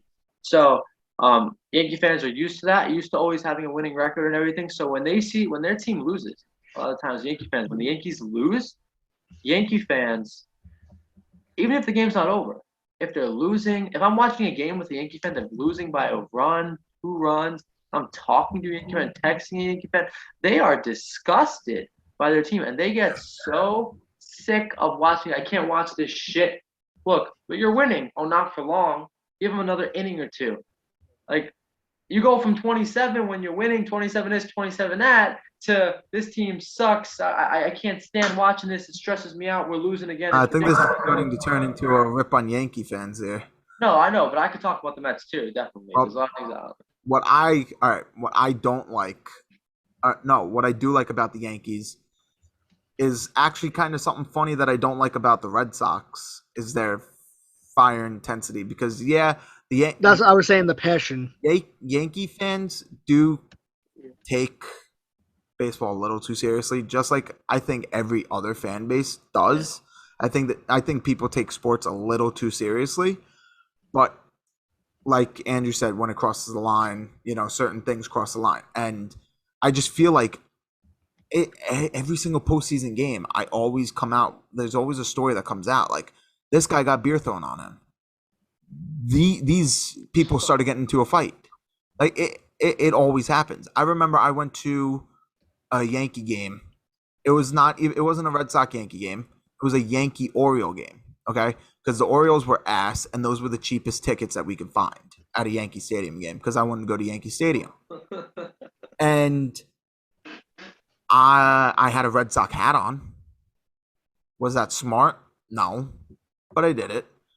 And I won't say that this was purpose, but I did have something thrown on me.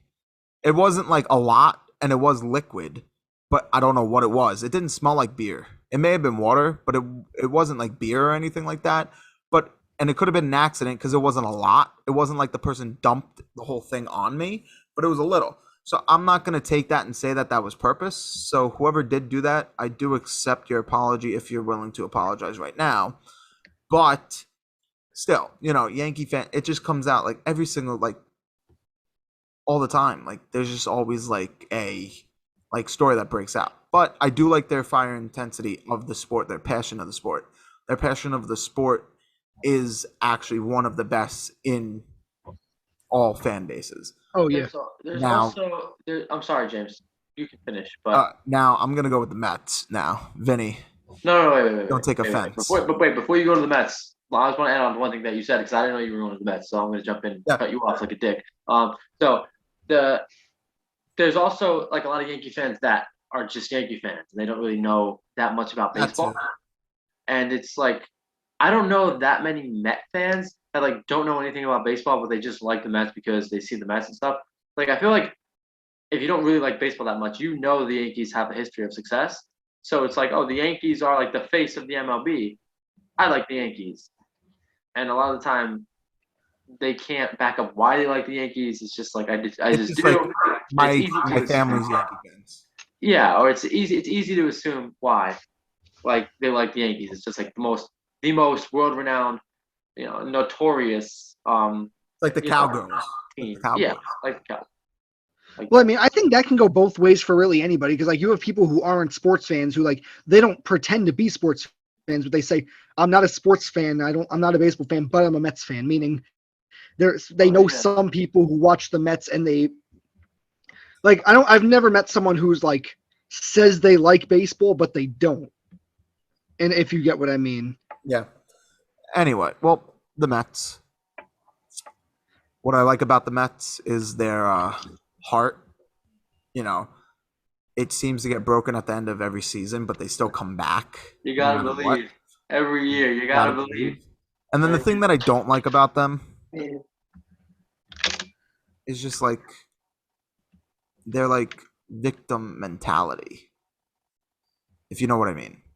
You know what you want me to like elaborate? Yeah, kind of. Yeah, a little bit. I know what you mean a little bit. I feel like Met fans always feel like whenever a Yankee fan talks about their success, it's always, "Oh, you're talking about your success because you want to put me down." Yeah. Like that.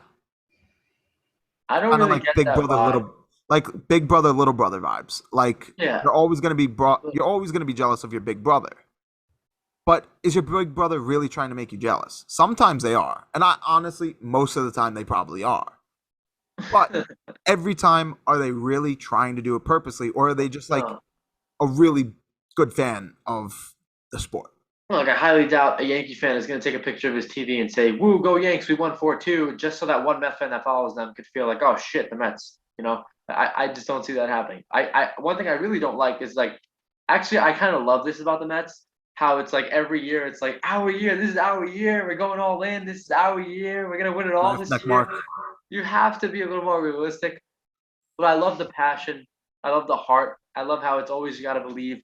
But they're also like some Met fans are nasty. The players, and that's one thing I don't like. I don't know. I feel like if you go to a Pittsburgh Pirates game, or if you go to a Tampa Bay Rays game, or something like that. Or maybe like a Kansas City Royals game, and their pitcher just absolutely atrocious every time he goes out, 5.5 ERA, and barely makes it past the fourth inning every time he goes out. I don't think he's going to get that much shit from his fan base for it. He's just going to be another player on the team. I don't know, maybe I'm wrong because I don't know that many Kansas City or Tampa Bay fans, but in New York, especially with the Mets, it's very hard. You can almost do no right sometimes if you're a Met fan. No, I think it's the same. I think that's the same with the Yankees too. Am I echoing? Oh no, I'm good now. So there was no, it's the same thing with the Yankees too. Like a great player could have one really bad outing. The manager will take him out, and they'll get booed off the field. Garrett Cole. I know. Yeah. I don't remember him getting booed, but I Sonny remember Gray. like, yeah, oh yes, and the guy we got from the Orioles, or the Angels. Heaney, right? Andrew yeah, Andrew. Heaney. He was booed during warm-ups before the first inning because Do you people remember knew he when just Andrew Heaney Oh, shut man. out the Red Sox? Legend. I was freaking throwing shit. I Legend. was so pissed. He threw he threw 6 no-hit innings or 5 I think that was his no-hit only good game as a Yankee. Yeah. He threw 5 no-hit innings and 8 shutout innings. Yeah. I was throwing shit. Anyway, all right, guys, rip on the Red Sox. Come on, rip on the Red Sox. Come on. I'll say this: if not necessarily at Yankee Stadium or at Fenway Park, but I think someone who goes into someone who wears a Yankee jersey just casually anywhere in Boston has a much higher chance of getting beat up than someone like you on Long Island wearing a Red Sox shirt. Like I don't think you walk around. I don't anything shirt, jersey, hat. I don't think you walk around your area where you're from and think you have to be on guard because you're in a Red Sox jersey. But I think if I'm in Boston and what? I will time this out, okay? It is a coincidence. Oh, we're up to 10 minutes again. Okay. Yeah, maybe if he walks through the Bronx, though. It is a coincidence, okay? Because I'm not saying that this did happen. But one day I put these bumper stickers on my car. And it was Red Sox bumper stickers. And the next day I did have a flat tire. Now, it wasn't a slash or anything. It was a nail. So it could be a coincidence. But, just saying. I just think it's bad karma. Not that anyone did anything, but no, your car just said, no, I don't want this on me. It might be. Anyway, now, what do you like about us? What do you like about us? I'm interested to hear this. Wait, I like how I like your Boston accent. I don't have one. no, I don't like how listen, the Mets are always in competition with the Yankees, always. But indirectly. I think you guys being in the same division and all, I feel like sometimes the Red Sox, it's just like you could play the Blue Jays and be in competition with the fucking Yankees. You know what I mean? You could sweep the Blue Jays and then it'll be about the Yankees. I don't know. That probably goes for both ways, but considering the Yankees are the one with the notoriety and the prestigious history. Listen, the Red Sox have a very prestigious history also, but nothing's going to beat the Yankees because they had like a couple of decades where they just won everything all the time. And before my grandfather was born, my grandfather, doesn't even remember half the damn wins that the Yankees had. But the Red Sox and the Yankees, I feel like, you know what I mean? Like the Red Sox could beat the Blue Jays and it would be like, oh, fuck the Yankees. But I don't know. There's not. Well, that was like that was like when the Mets were in Boston, and I was at that game. You were? I was at that game. And what happened? We all started chanting, "Yankees suck." Yeah. Yankees suck. Yeah. I was at that game. Yeah. It's funny because the last episode we were going off about games that we were at, and Vinny was naming off games, and I was like, "Oh yeah, I was at that game." Yeah. He was like, facts. Mike Piazza. He was like, "Remember Mike Piazza's retirement?" Yeah, I was at that game. So I was listening. I was listening to that. I was listening. I was at Mike Piazza Day also. Really? You guys that's didn't even funny. know each other. That's crazy. Wow. You guys didn't even know each other. Wow. No. So I was, and they were giving out the Mike. I don't remember. Okay. It was just because it's my dad's season ticket section. So it was. He goes, what section we went? And it was like 6 years ago. Yeah, I have that off the top of my head. I remember because it was like some of my cousins. They're from Queens. They're Mets fans, so we all went. And it was Mike Piazza Day. It was the day that they retired Mike Piazza's number, and they made the mayor made it like Mike Piazza Day or something. Yeah. And and so I don't remember too much about it. I remember I was there though. Yeah, it was a pretty freak, and the Mets lost. It was a crucial loss. Anyway, and then he goes off. He goes, I remember this game. The Mets were in Atlanta. They lost 22-3, and I was at that game. Yeah. So you got your games mixed up, my boy. You got your games mixed up. With, the one on the ground. That. Oh yeah, but I did have that game mixed up. There was another game that I was at where DeGrom got a loss, and it was just like it was bad. Like the he was bullpen came in. coincidentally at both of those games. He was coincidental because it's funny because he brought up like they took DeGrom out and then he was like, I was at the game, yeah, the Mets ended up losing. I'm like, no, the Mets won that game. He was like, oh yeah, that's right. And I was like, no, the game that they got crushed was when it was like, 23-3. That was against Atlanta. And he goes, oh, I was at that game too. I'm like, dude, Jesus Christ. And he's like, that was in Atlanta. He was at that game in Atlanta.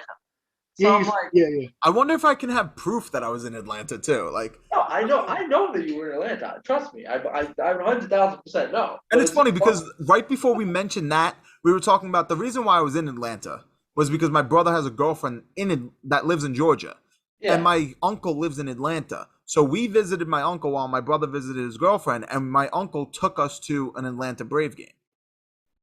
And it just happened to be that game where the fucking Atlanta Braves crushed the Mets.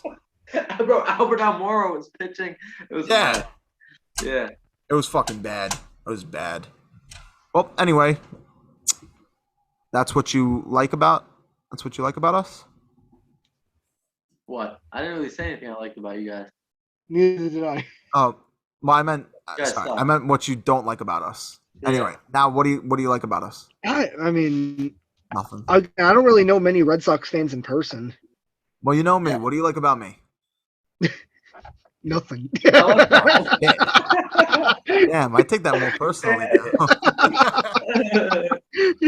No, I do like I don't know. I do like kind of like say for example, if the Red Sox beat the Yankees or if the Mets beat the Yankees, and like if I were to be like walking past a Red Sox fan in school, I'll be like, and I'll get a little nod back, But if the Mets beat the Phillies and the Yankees beat the Phillies, like they did this year, the Yankees beat the Phillies from what I understand, and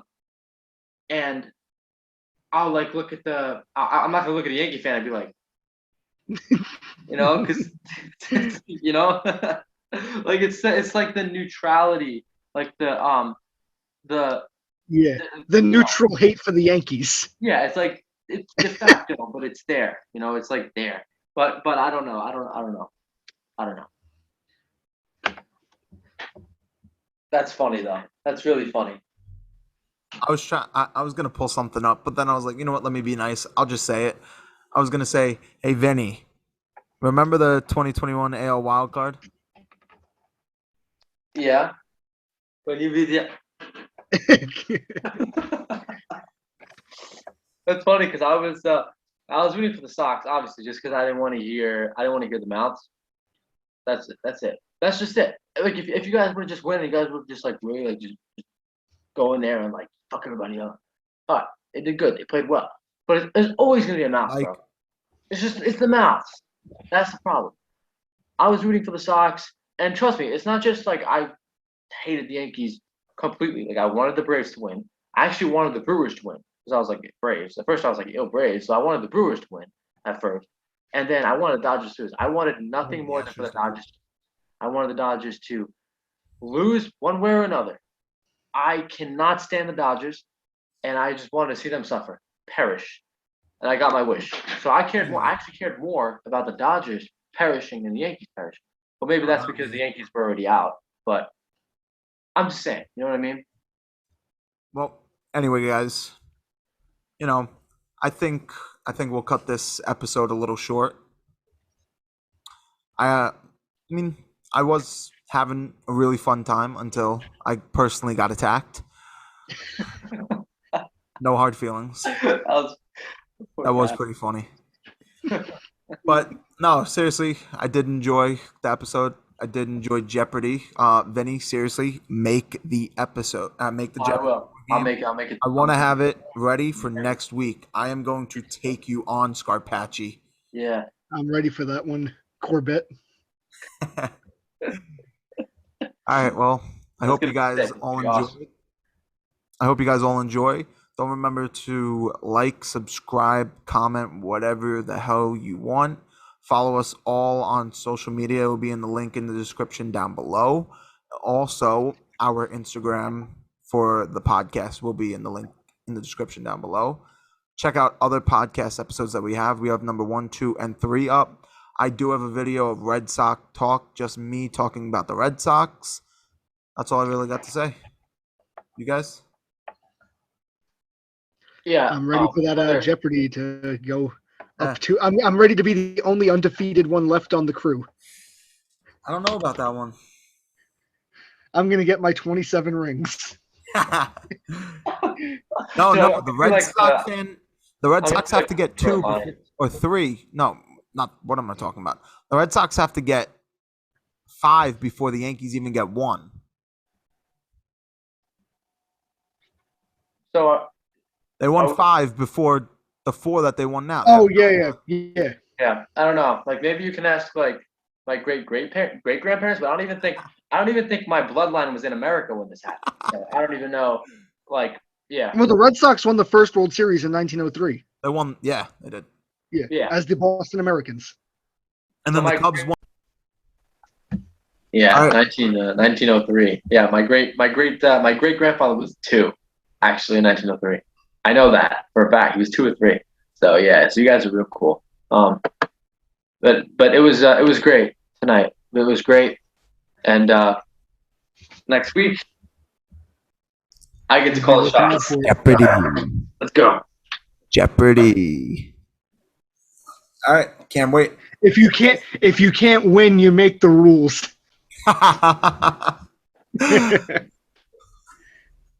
Hey, I couldn't get any shots in last week. I got to do it today. Yeah, we were getting all our shots in, not you. Okay, fair. Yeah, Don't miss a right. podcast. Can't beat them, join them. So I'll probably be a Yankee fan next week. No, we should have a bet like later in the season. Like when our teams play each other, whoever loses has to wear like a hat of that team for the next show. Yeah, that's good. That's good. No problem. The only problem is the Red Sox don't play the Mets this season. Yeah, that's true. So we can't do that. You guys could do it every Or, like other it doesn't have to be specific. Like it doesn't have to be that specific. But we could do like a challenge thing where like whoever loses on a certain bet on a certain game has to do something stupid the next show. That's epic, yeah. Well, you guys got to send me a. Actually, no, my sister has a Yankee jersey. I could wear my sister's Yankee jersey. We'll go for like an Impractical Jokers thing. Yeah. Yeah. Hey, and it's 3 of us. Joe Gattis. Yeah. No, I can't talk about this. My heart gets like It's upsetting. it starts beating really I loud. was gonna make a joke at the beginning of the show and then I forgot. I was gonna say I'm the Joe Gatto of this group. Because when I'm not there, it's just not the same. That hurts. So that makes me My sad heart. because I like always lose when we play. You know. So you're Sal. Yeah, I'm Sal. And then I don't know. Do you guys like me? Because if not, then I'm Murr. Or if you do not I like, like Murr. Murr's the 4th funniest out of all of them. No, I think you're a solid Q. You're like you make good commentary and good comedic relief. Yeah. Well, I really hope that I'm Q because he's my favorite. So You know, I think you're a solid Q. no, just Q. All right, guys. Well, like I said, nice talking to you. Like, subscribe, share, whatever you want to do. Comment in the description, not the description, in the comment section down below. Follow us. All of our Instagrams will be in the will be in the description. Our Instagram for the podcast in the description. And that's all I really got to say. Thanks for joining me, guys. Andrew, nice having you back. Vinny, can't wait for the Jeopardy next week. About to be 2-0. Even though I narrowly survived with the skin of my, with the hair on the back of my neck. Got me on the last question. You wanted the last question. And I almost was wrong too, but I had to fact check it. All right, guys. I'll see you guys in the next one. See you. Have a good one.